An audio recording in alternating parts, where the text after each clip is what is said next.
જય દ્વારકાધીશ મિત્રો.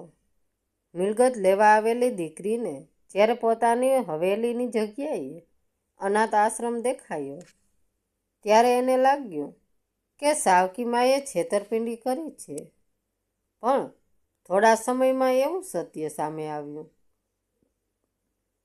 કે એ પોતાને ક્યારેય માફ ન કરી શકી. આપણી વાર્તાની દીકરીનું નામ છે અંજલિ. આજે તો એ અમેરિકામાં ડૉક્ટર બની ગઈ છે. એના હાથમાં જાદુ છે. એ મોટા મોટા ઓપરેશન કરે છે અને લોકોના જીવ બચાવે છે. પણ અફસોસની વાત એ છે કે તે બીજાના દુઃખ દૂર કરતી હતી. એના પોતાના જ મનમાં પારાવાર ઝેર ભરેલું હતું. વાત એમ હતી કે અંજલિ સાવ નાની હતી ત્યારે જ એની મા એને મૂકીને ભગવાનને ઘરે જતી રહી હતી. બિચારી નાનકડી ઢીંગલી જેવી અંજલિ આખો દિવસ મામા કરતી રડતી રહી. ઘરમાં ખૂણે બેસીને આંસુ સારે.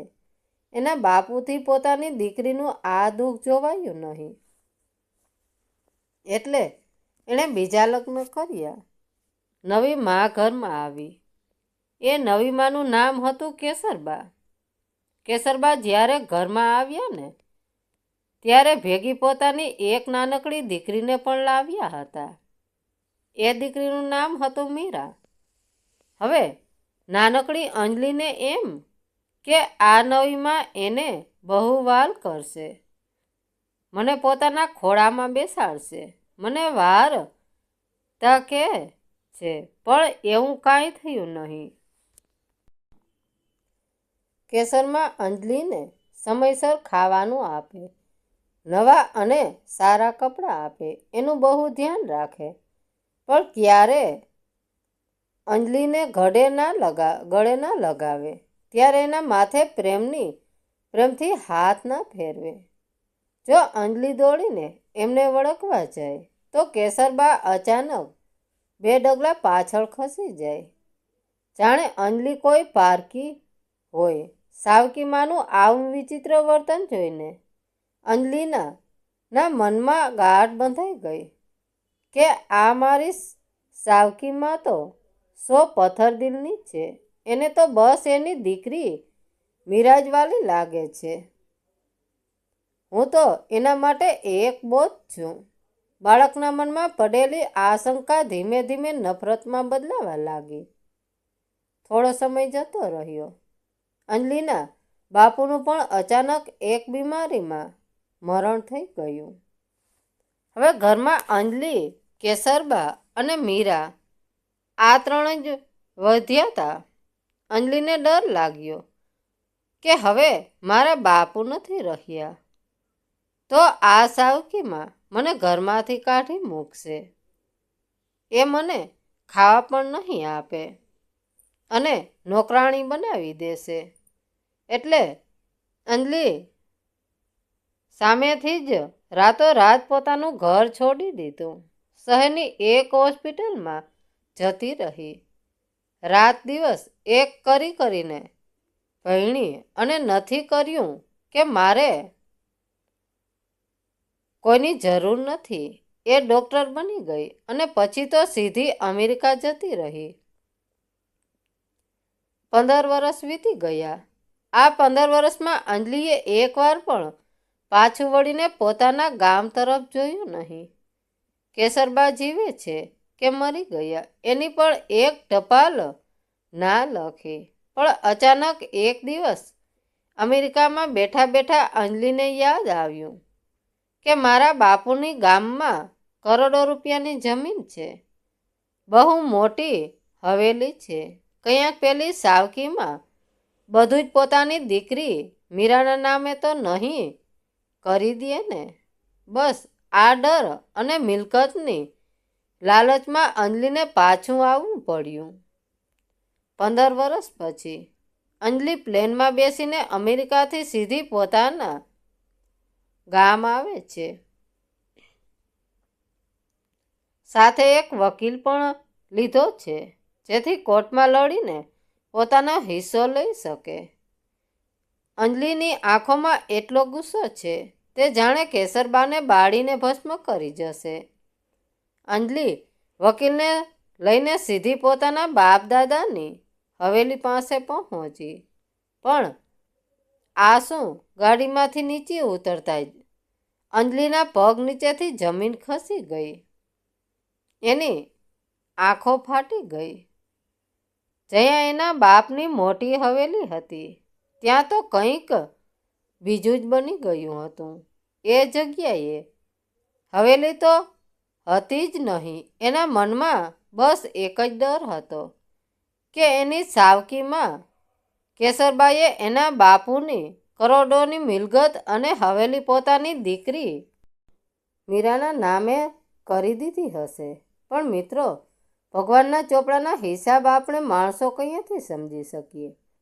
જ્યાં એના બાપુની હવેલી હતી એ તો ત્યાં હતી જ નહીં. એની જગ્યાએ એક બહુ મોટું મકાન ઊભું હતું. એના દરવાજા ઉપર એક પાટિયું મારેલું હતું.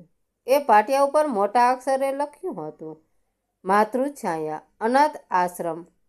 અંદર મા બાપ વગરના અને વિકલાંગ ભૂલકો રમી રહ્યા હતા. આ જોઈને અંજલિના ગુસ્સાનો પારો સાતમા આસમાને પહોંચી ગયો.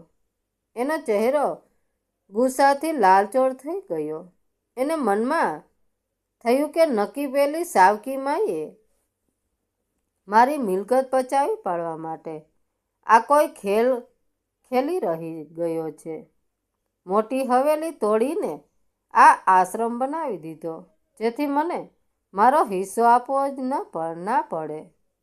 કેવી લાલચુ છે એ સ્ત્રી! માણસ જ્યારે પૈસા અને નફરતથી આંધળો થાય છે ને ત્યારે એને ભગવાનને બનાવેલું સત્ય ક્યારેય દેખાતું નથી. અંજલિએ ત્યાં ઊભેલા લોકોને પૂછ્યું, અરે, ગામના સરપંચ ક્યાં છે? બોલાવો એમને. અત્યારે થોડી વારમાં ગામના સરપંચ ત્યાં આવ્યા.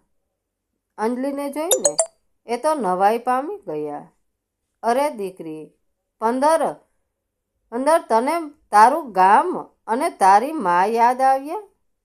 પણ અંજલિ તો ગુસ્સામાં આગ બબૂલા હતી. એને પૂછ્યું કે કાકા, મારે કોઈ જગ પણ નથી રાખવું. તમે તો વાત કરો કે મારી હવેલી ક્યાં ગઈ અને પેલી કેસરબા ક્યાં સંતાઈને બેઠી છે. નક્કી એ મારી મિલકત વહેંચીને એના પૈસાથી પોતાની દીકરી મીરા સાથે શહેરમાં જલસા કરતી હશે. ત્યાં છે એ લૂંટારી. અંજલિના આવા કડવા વેણ સાંભળીને સરપંચની આંખોમાં જળજળિયા આવી ગયા.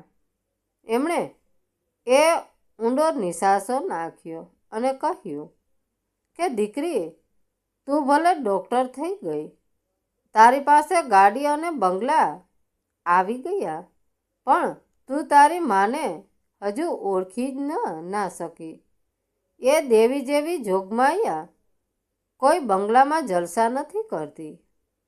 એ તો ગામના છેવાડે પેલા દ્વારકાધીશના મંદિરની પાછળ એક નાની ઓરડી છે ને ત્યાં પોતાનો સમય કાઢે છે. આ સાંભળીને અંજલિને મોટો ઝાટકો લાગ્યો. કેસરબા અને તૂટેલી ઓરડીમાં એ માનવા ત્યારે જ નહોતી. એ પોતાના વકીલને લઈને સીધી સરપંચે કીધી એ જગ્યાએ જવા નીકળી ગઈ. ગામના છેવાડે દ્વારકાધીશનું મંદિર હતું. મંદિરની પાછળ એક કાચી ઓરડી હતી. અંજલિએ ત્યાં જઈને દરવાજામાંથી અંદર જોયું તો એની આંખો ફાટી ગઈ. અંદર કોઈ સામાન નહોતો, ખાટલો પણ નહોતો. જમીન ઉપર એક ફાટેલી ગોદડી પાથરેલી હતી. એક ખૂણામાં નાનકડો દીવો બળતો હતો અને એના અજવાળામાં એક સાવ સુકાઈ ગયેલું શરીર બેઠું હતું. એ બીજું કોઈ નહીં પણ કેસરબા હતા. એમના શરીર ઉપર એક ચીથડા મારેલો સાડલો હતો. આંખે નંબરના ચશ્મા હતા. સમયની થપાટો ખાઈને એ બિચારા આંધળા થઈ ગયા હતા અને એમના હાથમાં તુલસીની માળા હતી. એમના હોઠ ધીમે ધીમે ફફડાતા હતા. હે મારા દ્વારકાધીશ, હે મારા કાળિયા ઠાકર, મારી અંજલીને સાચવજે, એનું ભલું કરજે. દીકરી તો પારકા દેશમાં છે, પણ મા તો ઝૂંપડીમાં બેસીને પણ એના જ નામની માળા જપતી હતી. અંજલીને તો એમ હતું કે કેસરમાં રેશમી સાડી અને સોનાના દાગીના પહેરીને બેઠા હશે, પણ આ ગરીબીનું દ્રશ્ય જોઈને એનું મગજ ચકરાવે ચડી ગયું. તો પછી બાપના રૂપિયા ગયા કયા અને પેલી મીરા કયા છે? અંજલીથી આ સહન ન થયું. એનો અહંકાર હજુ વળગતો નહોતો. એણે ગુસ્સામાં દરવાજો જોરથી ખખડાવ્યો. અવાજ સાંભળીને બાજુના મંદિરમાંથી એક પૂજારી બહાર આવ્યો. એમના કપાળ ઉપર ચંદનનો ચાંદલો હતો અને ચહેરા ઉપર ભક્તિનું તેજ હતું. એમણે અંજલીને અને એના વકીલને જોયા. એ સમજી ગયા કે આ દીકરી કોણ છે. પૂજારીના ચહેરા ઉપર એક ઉદાસી છવાઈ ગઈ. અંજલીએ પૂજારીને જોતા જ કડક અવાજમાં પૂછ્યું કે દાદા, આ ડોશીને કહો કે હવે આ ગરીબીનું નાટક કરવાનું બંધ કરે. હું બધું જ જાણું છું. મારા બાપુની જમીન અને હવેલી કયાં ગઈ? અને આટલા વર્ષોથી પોતાની દીકરી મીરાને ખોળામાં બેસાડીને લાગ લડાવતી હતી, એ મીરા કયાં ગઈ? બોલાવો એને. મારે એની પાસે પાઈનો હિસાબ માંગવો છે. અંજલીના આવા કડવા વેણ સાંભળીને પૂજારીની આંખોમાંથી શ્રાવણ ભાદરો વરસવા લાગ્યા. પૂજારીએ પહેલો તો ભગવાનની મૂર્તિ સામે જોઈને બે હાથ જોડી દીધા અને પછી અંજલીની સામે જોઈને બોલ્યા, અરે રે દીકરી, તું આટલું બધું ભણી ગણીને ડૉક્ટર થઈ ગઈ, પણ તારી આંખે અહંકાર અને પૈસાના એવા પાટા બંધાયા છે કે તને સાચું શું છે એ દેખાતું જ નથી. તું જે મીરાને શોધવા આખા ગામમાં ધસમસાડા કરે છે ને, એ મીરાનો હિસાબ કોઈ બંગલામાં નથી. એનો હિસાબ તો તારી પોતાની પાસે જ છે. અંજલીને કંઈ સમજાયું નહીં અને મોઢું બગાડીને પૂછ્યું, તમે આ શું બકવાસ કરો છો દાદા? મીરાનો હિસાબ મારી પાસે ક્યાંથી હોય? હું તો 15 વર્ષથી અમેરિકામાં હતી. સીધી રીતે કહો કે મારી મિલકત ક્યાં ગઈ? પૂજારી એક પણ શબ્દ પણ બોલ્યા નહીં. એ ધીમા પગલે મંદિરમાં ગયા. થોડી વાર પછી એ પાછા બહાર આવ્યા. ત્યારે એમના હાથમાં એક લાકડાની પેટી હતી. એ પેટી ઉપર ધૂળ બાંધેલી હતી. દાદાએ એ પેટી અંજલીના હાથમાં મૂકી. અંજલીને નવાઈ લાગી ગઈ કે આ પેટીમાં શું હશે. બાપુએ મૂકેલા સોના ચાંદીના કે જમીનના દસ્તાવેજ? પણ પૂજારીએ આંસુ લૂછતા એવો ખુલાસો કર્યો કે અંજલીના પગ નીચેથી જમીન સરકી ગઈ. આખું આકાશ જાણે એના માથા ઉપર તૂટી પડ્યું. દાદાએ ધીમા અવાજે કહ્યું કે દીકરી, તું જે મીરાને શોધવા ફરે છે ને, એ બીજે ક્યાંય નથી. તારા ડાબા હાથને તારી છાતી ઉપર મૂકીને જો અંદર જે હૃદયના ધબકારા સંભળાય છે ને, એ ધબકારામાં જ મીરા જીવે છે. દીકરી, જે તારી છાતીમાં ધડકે છે ને, એ જ મીરા છે. આ વાક્ય સાંભળતા જ અંજલીના હાથમાંથી પહેલી પેટી નીચે પડી ગઈ. ધડામ કરતો અવાજ આવ્યો. પેટી ખુલી ગઈ અને અંદરથી સોના ચાંદી નહીં, પણ 15 વર્ષ જૂની દવાખાનાની મેડિકલ ફાઇલો અને કાગળો હવામાં ઉડવા લાગ્યા. અંજલિને ચક્કર આવવા લાગ્યા. મારી છાતીમાં મીરા ધડકે છે. આ પૂજારી શું બોલી રહ્યો છે? એની આંખો ફાટી ગઈ અને ગળું સુકાવા લાગ્યું. મિત્રો, 15 વર્ષ પહેલાં એવી કઈ ઘટના બની હતી કે એક માએ પોતાની દીકરી માટે એવું તે કયું બલિદાન આપ્યું હતું? મિત્રો, અંજલિને યાદ આવ્યું 15 વર્ષ પહેલાં જ્યારે એ 16 વર્ષની હતી ત્યારે એને હૃદયની એક ગંભીર બીમારી થઈ ગઈ હતી. એનું હૃદય ધીમે ધીમે કામ કરતું બંધ થવા લાગ્યું હતું. મોટા મોટા ડૉક્ટરોએ પણ હાથ ઊંચા કરી દીધા હતા. એમણે તો સપટસ કહી દીધું હતું કે જો 24 કલાકમાં આ દીકરીને કોઈ નવું હૃદય નહીં મળે તો આને ભગવાન પણ નહીં બચાવી શકે. અંજલિ મોતને કિનારે ઊભી હતી અને ભગવાનની લીલા તો જુઓ. એ જ રાત્રે કેસરબાની સાચી દીકરી પેલી મીરાનું રસ્તામાં એક બહુ જ મોટું એક્સિડન્ટ થઈ ગયું. લોહીલુહાણ મીરાને દવાખાનામાં લાવવામાં આવી. એના માથામાં એટલો મોટો ઘા વાગ્યો હતો કે ડૉક્ટરોએ કહી દીધું કે મીરાનું મગજ હંમેશા માટે ડેમેજ થઈ ગયું છે. હવે એ ક્યારેય આંખો નહીં ખોલે, ક્યારેય માં નહીં બોલે. બસ એના શરીરના શ્વાસ ચાલે છે અને એનું હૃદય ઝટકી રહ્યું છે. કેસરબા ઉપર તો જાણે આખું આકાશ તૂટી પડ્યું. એમના માથે પહાડ તૂટી પડ્યો. દવાખાનામાં એક બાજુ પોતાની સગી દીકરી અંતિમ શ્વાસ લઈ રહી હતી અને બીજી બાજુ રૂમમાં પોતાની સાવકી દીકરી નવું હૃદય માગતી હતી. કોઈ સામાન્ય સ્ત્રી હોત તો જમીન ઉપર માથું પછાડી અને રડી રડીને કલ્પના કરત, પણ આ તો કેસરબા, આ તો ઝૂંપડીની જોગમાયા. એમણે કાળજા ઉપર પથ્થર મૂકી દીધો.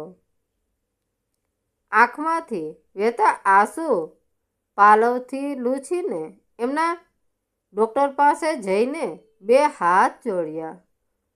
ધ્રુજતા ધ્રુજતા અવાજે કહ્યું કે સાહેબ, મારી મીરા તો હવે ક્યારેય જાગવાની નથી, પણ સાહેબ, મારી મીરાનું આ હૃદય કાઢીને મારી અંજલિની છાતીમાં મૂકી દ્યો. મારી એક દીકરી ભલે ભગવાનને લઈ લીધી, પણ મારી બીજી દીકરી તો જીવતી રહેશે ને. મારી વિનાણું હૃદય મારી અંજલિમાં, મારી મીરાનું હૃદય મારી અંજલિમાં જીવશે. કેવડું મોટું બલિદાન! એ વખતે અંજલિને માત્ર એટલું જ કહેવામાં આવ્યું હતું કે આ કોઈ અજાણ્યા માણસનું હૃદય છે, પણ હકીકત એ હતી કે એની છાતીમાં તો એની જ બેન મીરાનું હૃદય ધડકી રહ્યું હતું. જે સાવકી માએ અંજલિ લાલચુ અને પથ્થરદિલની કહેતી હતી, એ જ માએ પોતાની સગી દીકરીનું બલિદાન આપીને આ સાવકી દીકરીને જીવનદાન આપ્યું હતું. આ સત્ય વાંચીને અંજલિના હાથમાંથી કાગળ છૂટી ગયો. મીરા, મીરા એમ બોલતી બોલતી અંજલિ જમીન ઉપર માથું પછાડીને ધ્રુસકે ને ધ્રુસકે રડવા લાગી. એનો બધો જ અહંકાર, બધો જ ગુસ્સો આંસુ બનીને વહી ગયો. પણ અંજલિના મનમાં હજુ એક સવાલ રહેલો હતો. એને થતું હતું કે જો મારી સાવકી માં કેસરબા મને આટલો બધો પ્રેમ કરતા હતા, એણે મારી પાછળ પોતાની દીકરી કુરબાન કરી દીધી, તો પછી ક્યારેય મને ગળે કેમ ન લગાવી, મને સાતી સરસી કેમ ના ચાપી? આ સવાલનો જવાબ પેલી પેટીમાં પડેલી એક ડાયરીમાં હતો. અંજલિએ ધ્રુજતા હાથે પેટીમાંથી ડાયરી બહાર કાઢી. ડાયરી ખોલી તો અંદર કેસરબાના અક્ષરો હતા. કાગળ ઉપર વચ્ચે વચ્ચે આંસુ પડ્યા હોય એવા ડાઘા પણ હતા. અંજલિએ આંસુ લૂછતા લૂછતા ડાયરી વાંચવાનું શરૂ કર્યું. હે મારા દ્વારકાધીશ, તે મારી એક દીકરી મીરાને મારી પાસેથી છીનવી લીધી, પણ મારી બીજી દીકરી અંજલિને બચાવી લીધી. તારો ખૂબ ખૂબ આભાર કાળિયા ઠાકર.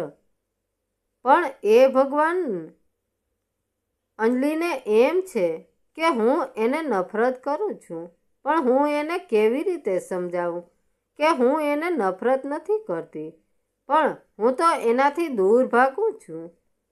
કેમ ખબર છે? કારણ કે જ્યારે હું મારી અંજલિને મારી છાતી સરસી ચાપું છું ને, ત્યારે મને એની અંદર મારી મીરાના હૃદયના ધબકારા સંભળાય છે, અને એ ધબકારા સાંભળીને મારું વેરિયું ફાટી જાય છે, મારાથી રડી પડે છે. હું નથી ઈચ્છતી કે મારા આંસુ જોઈને મારી અંજલિ નબળી પડી જાય. એને દુઃખ થાય એટલે માત્ર એટલે જ હું એને ક્યારેય ગળે નથી લગાડતી. ડાયરીના છેલ્લા પાને એક બીજું સત્ય પણ લખ્યું હતું. મેં બાપુની બધી જ જમીન અને હવેલી એ બધું વેચીને એક મોટો અનાથ આશ્રમ બનાવ્યો છે, અને બાકીના બધા જ પૈસા અંજલિના નામે બેંકમાં મૂકી દીધા છે, જેથી મારી અંજલિને ભવિષ્યમાં ક્યારેય હૃદયની દવાની જરૂર પડે તો એને કોઈની સામે હાથ ના લંબાવવો પડે. આ વાંચીને અંજલિના હાથમાંથી ડાયરી પડી ગઈ. એ ગાંડી તૂર થઈ ગઈ. એનો બધો જ અહંકાર, બધી જ નફરત પહેલા કાગળ ઉપર પડેલા આંસુના ડાઘામાં ધોવાઈ ગઈ. માં કરતી એ ત્યાંથી ઊભી થઈ અને સીધી પેલી ઓયડી તરફ દોડી. ઓયડીમાં જઈને અંજલિ સીધી જમીન ઉપર ફસલાઈ પડી અને કેસરબાના ખોળામાં માથું મૂકીને પોક મૂકીને રડી પડી. મને માફ કરી દે માં, મને માફ કરી દે. હું તને ઓળખી ના શકી. હું કેવી પાપણી છું માં. કેસરબાના ચહેરા ઉપર આજે 15 વર્ષ પછી ખુશીના આંસુ આવ્યા હતા. એમણે પોતાના હાથ અંજલિના માથા ઉપર મૂક્યા. આજે 15 વર્ષ પછી બધો જ ડર ભૂલીને કેસરબાએ અંજલિને પોતાની છાતી સરસી ચાપી દીધી. અંજલિની છાતીમાં ધડકતું પોતાની દીકરી મીરાનું હૃદય સાંભળીને બેય મા દીકરી એકબીજાને વળગીને દ્વારકાધીશની મૂર્તિ સામે રડી પડ્યા. એ જ વખતે અંજલિએ પોતાના પર્સમાંથી અમેરિકા પાછા જવાની ફ્લાઇટની ટિકિટ કાઢી અને ત્યાં જ ફાડીને એના ટુકડા હવામાં ઉડાડી દીધા. એને કાયમ માટે નક્કી કરી લીધું કે હવે એ ક્યાંય પાસે નહીં જાય. એને પોતાનું બાકીનું આખું જીવન પોતાની માની સેવા કરવામાં અને એ જ આશ્રમમાં ગામના ગરીબ અને બીમાર લોકોની સારવાર કરવામાં વિતાવવાનું નક્કી કર્યું. મિત્રો, જો તમને આ વાર્તા ગમી હોય તો કોમેન્ટ કરીને જરૂર જણાવજો. ધન્યવાદ મિત્રો. રાધે રાધે. જય દ્વારકાધીશ.